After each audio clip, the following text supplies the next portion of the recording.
Você sabe realmente o que é a graça de Deus? A paz do Senhor Jesus. Você está no canal Perto de Deus. Nesse vídeo, eu vou mostrar para você o que é a graça de Deus. Não se esqueça de fazer a tua inscrição no canal e acionar o sininho para receber as notificações. Vamos começar pelo significado de graça no Antigo Testamento.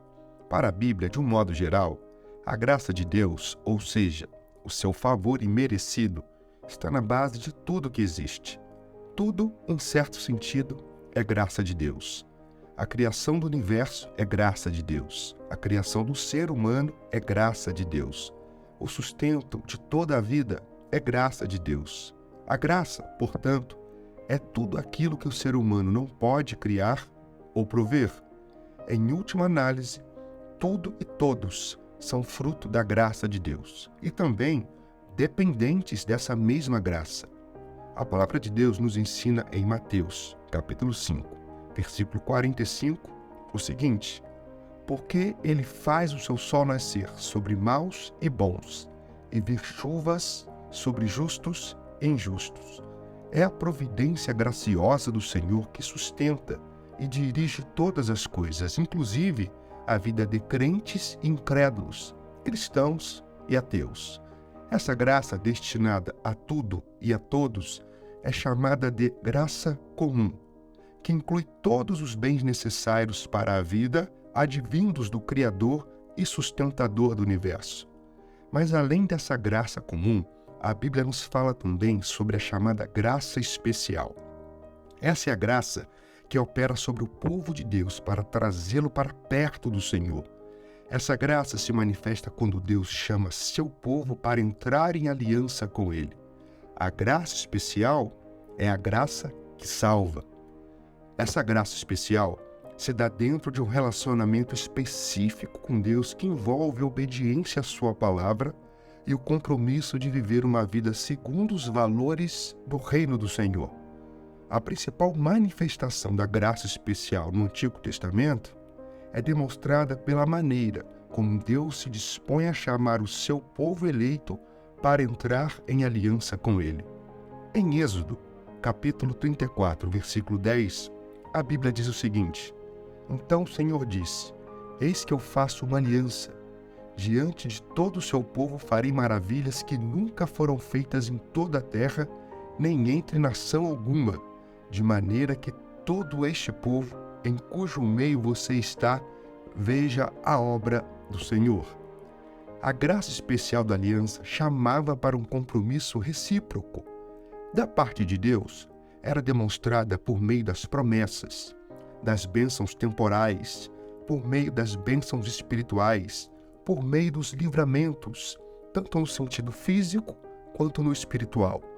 Deus provia também sustento, proteção, direção e capacitação. Da parte do povo, o compromisso era de obedecer fielmente e de todo o coração os termos da aliança. Pela aliança, Deus revelou seu amor e sua graça. Foi Ele quem tomou a iniciativa de livrar o povo e chamá-lo para perto dele. Em Deuteronômio, capítulo 7, versículos 6, 7, 8 e 9, a Bíblia nos ensina o seguinte: porque vocês são povo santo para o Senhor, seu Deus. O Senhor, seu Deus, os escolheu para que, de todos os povos que há sobre a terra, vocês fossem o seu povo próprio.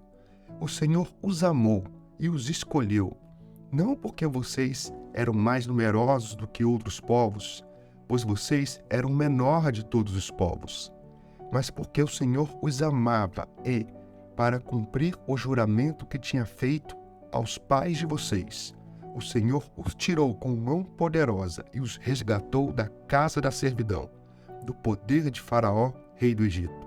Portanto, saibam que o Senhor, seu Deus, é Deus. Ele é o Deus fiel, que guarda a aliança e a misericórdia até 1000 gerações aos que o amam e cumprem os seus mandamentos. Contudo, é somente no Novo Testamento, com a vinda do nosso Senhor Jesus Cristo, que a graça especial assume seu significado pleno. Na segunda carta aos Coríntios, capítulo 8, versículo 9, a Bíblia diz: pois vocês conhecem a graça do nosso Senhor Jesus Cristo, que, sendo rico, se fez pobre por amor de vocês, para que, por meio da pobreza dele, vocês se tornassem ricos. Deus nos salva pela sua graça, mediante a fé.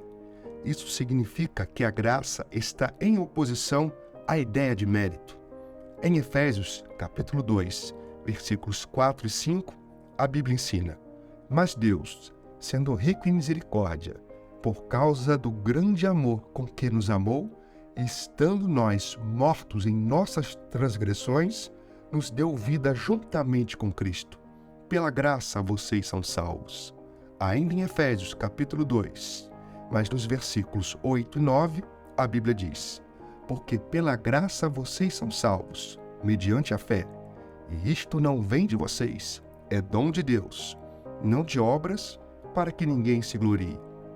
Além de nos salvar, Deus também nos capacita pela sua graça para que vivamos a vida cristã de uma forma sempre abundante.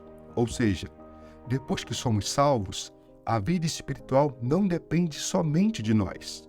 A graça continua operando, Deus continua trabalhando a nosso favor e passamos a cooperar com Ele. A Bíblia diz que a graça se manifesta em nossas vidas como sabedoria e entendimento espiritual. Efésios, capítulo 1, versículos 7 e 8. Nele temos a redenção pelo seu sangue, a remissão dos pecados, segundo a riqueza da sua graça, que Deus derramou abundantemente sobre nós em toda a sabedoria e entendimento. A graça também nos fortalece. Segunda carta a Timóteo, capítulo 2, versículo 1. Quanto a você, meu filho, fortifique-se na graça que há em Cristo Jesus. A graciosa ação de Deus se manifesta na forma como o Senhor nos consola em nossas fraquezas, para que não venhamos a desistir no meio de nossa caminhada espiritual. Segunda carta aos Tessalonicenses, capítulo 2, versículos 16 e 17.